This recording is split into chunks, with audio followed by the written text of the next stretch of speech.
ever-polarizing Paddy Pimblett split the fan base in half with his debut appearance inside the octagon. Of course, his striking has kind of caught up to that, but he really excels in the submission game. According to some, the British fighter will soon rise to the top of the lightweight division. Some have criticized his behavior and diet, calling him a UFC hype man. It's time to look closely at Paddy Pimblett's career, which is full of flying submissions and brutal finishes. Okay, so Paddy transitions. When you go belly down on someone, if you have a body triangle, you can't put your hips in.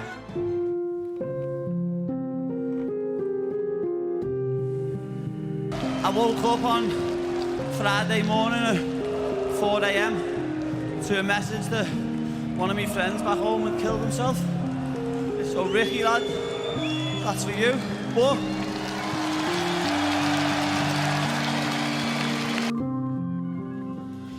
Patrick, or Paddy, as he is known by his family and friends, was born in a suburb of Liverpool in January 1995. The city is well known for its rowdy football fans, who taught Pimblett the harsh street codes.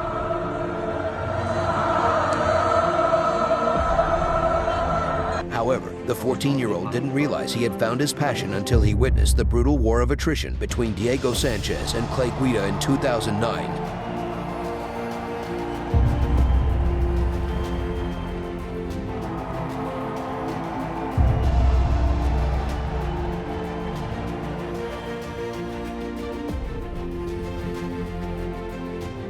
Their fight inspired Paddy to start running every morning and train 4 times a week at Next Generation Gym.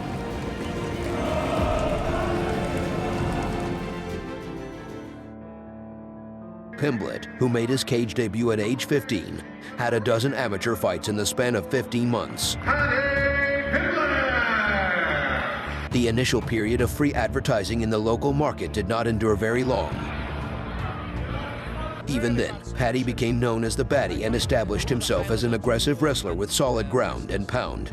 Can get caught in submission, they get the good takedown, but then you're against a jiu-jitsu guy. Though the future Brazilian jiu-jitsu black belt shone strongest during grappling matches, drowning the opponents and infusing deep waters with submission, it was during these encounters that he truly excelled. By the end of 2012, Paddy was a regular in the cage and had compiled a 7-2 record, making him a prime candidate for a move to professional mixed martial arts. He's a superior wrestler, but his submission. The skinny Liverpool kid started out as a 135-pounder.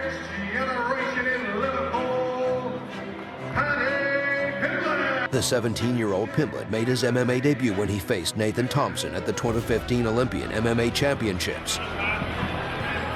The debut opponent couldn't last even 2 minutes. The very first exchange ended in a clinch and resulted in a TKO victory in the first round.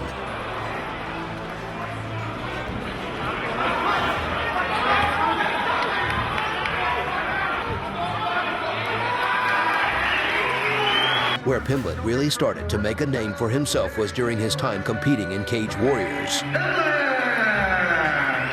In 2013, Pimblett signed with the leading British promotion, Cage Warriors, where he would spend the next 8 years. Pimblett made his Cage Warrior debut at Cage Warriors 56, defeating Florian Colleen. Surging forward again.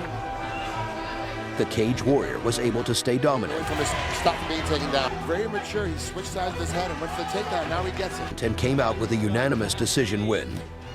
With a blemish on their record. Pimblett proved he had an impressive ground game and was willing to take a risk to get the finish, again and again. Paddy was racking up wins and climbing his way to the top of the division. Paddy Pimblett! Yet the next fight with Conrad Hayes changed everything.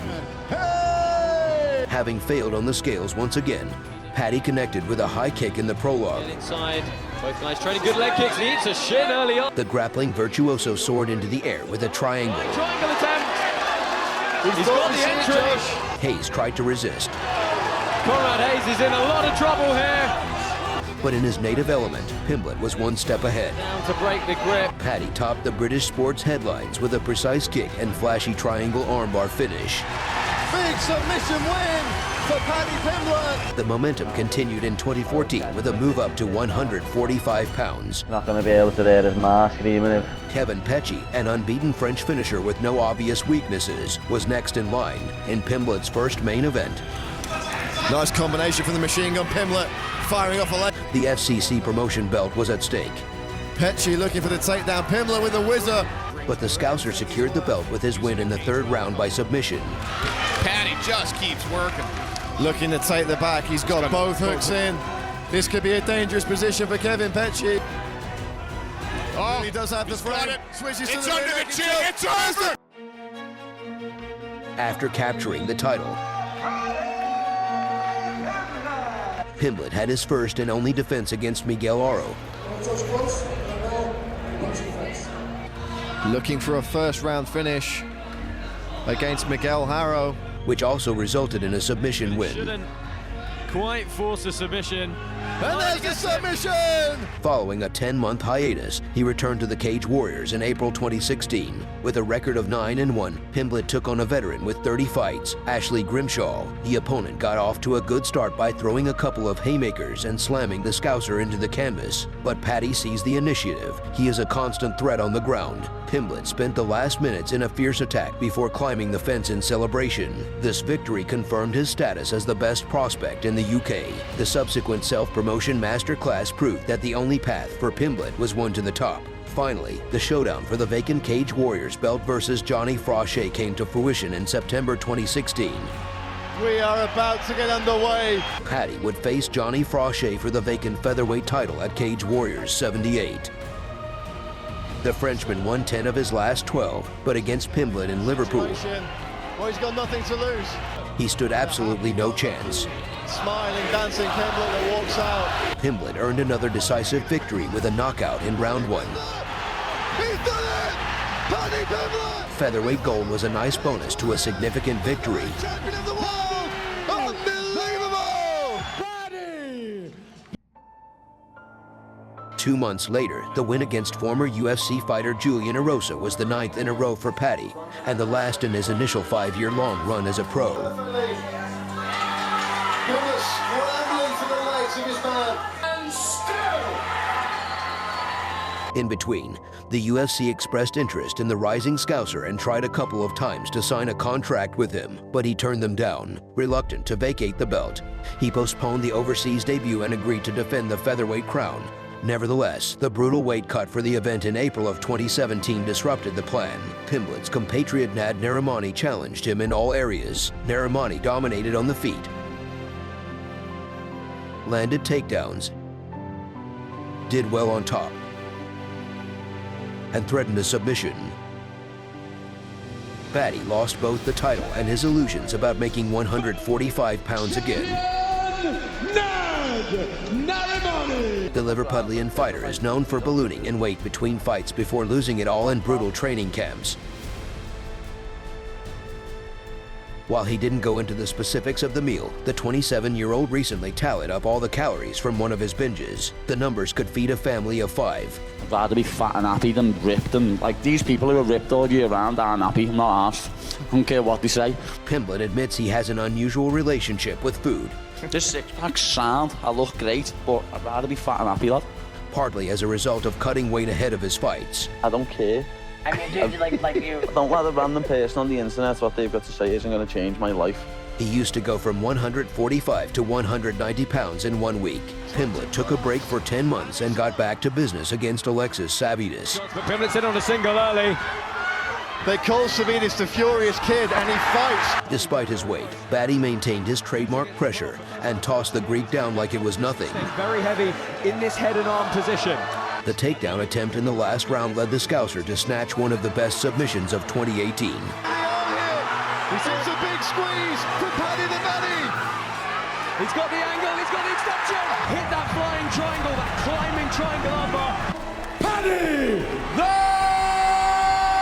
Baddy! However, his lightweight title bout in September went badly. No touch of gloves. His third career loss came in an unsuccessful attempt to capture the vacant Cage Warriors lightweight title at CW 96. How is Soren Vac going to fight out of this one? I can't quite. Pimblett lost to Soren the True Viking via unanimous decision. The farewell opponent of the last fight at Cage Warrior was David Martinez, who was victorious in his last 6. From here, very, very high mount position. Paddy destroyed Martinez with an easy back take and an inevitable strangle, which put an end to the confrontation. Really choked throughout the whole round. He softened his arm. In the aftermath, Pimblett urged Dana White to give him a call, which he did. 26-year-old Paddy agreed to come into the UFC full-time. There is no debate that Paddy is Mark Zuckerberg's #1 fan. You're the biggest bully in the world, lad. Paddy has already experienced suspension from a couple of social media sites for violating the rules of social media by calling out bullies. Lad, I'm gonna punch your head in.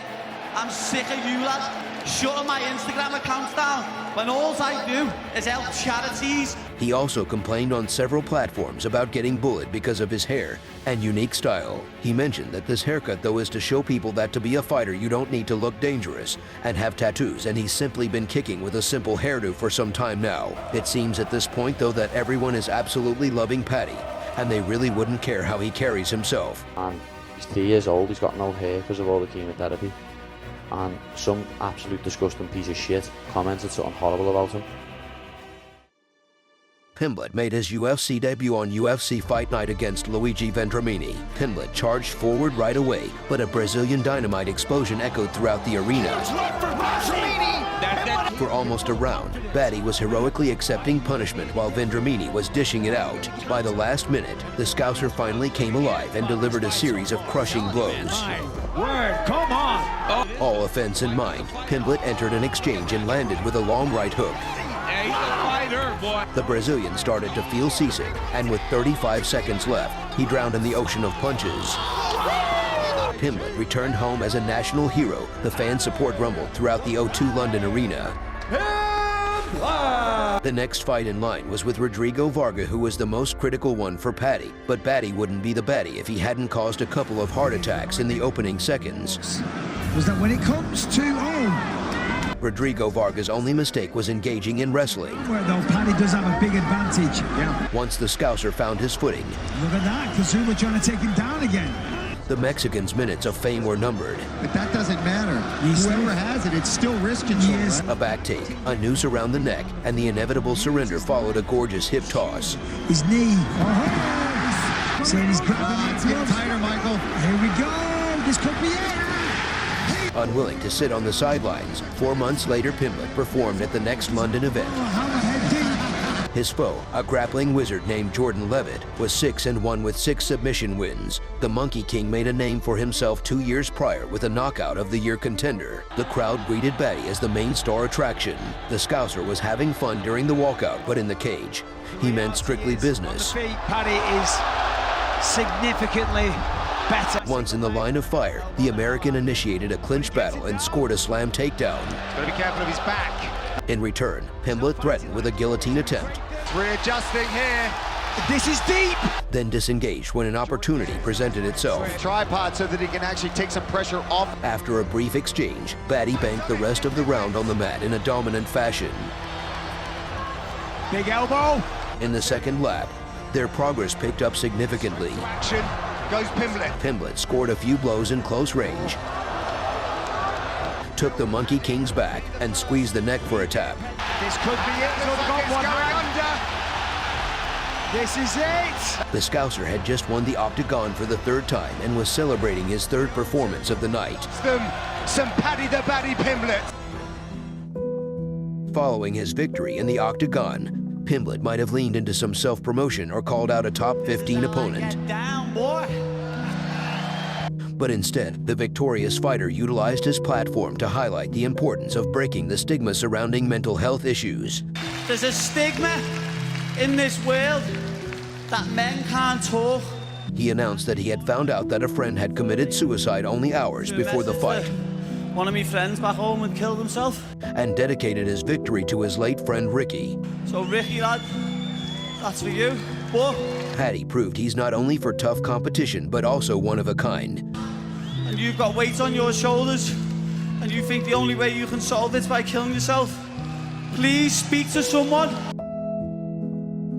If Paddy Pimblett can bridge that gap, He will be an unstoppable force. The buzz surrounding him after 3 appearances in the octagon is comparable to that surrounding McGregor in his rookie year. The brash Liverpool blonde finishes rivals and doesn't hold back emotionally or vocally. Paddy Pimblett is still young and full of potential with an entertaining fight style and an even more entertaining personality. We wouldn't be surprised to see him take the MMA world by storm, though it will be difficult for a fighter of his age to live up to expectations in the MMA's most dangerous division. He still has plenty of time to do it.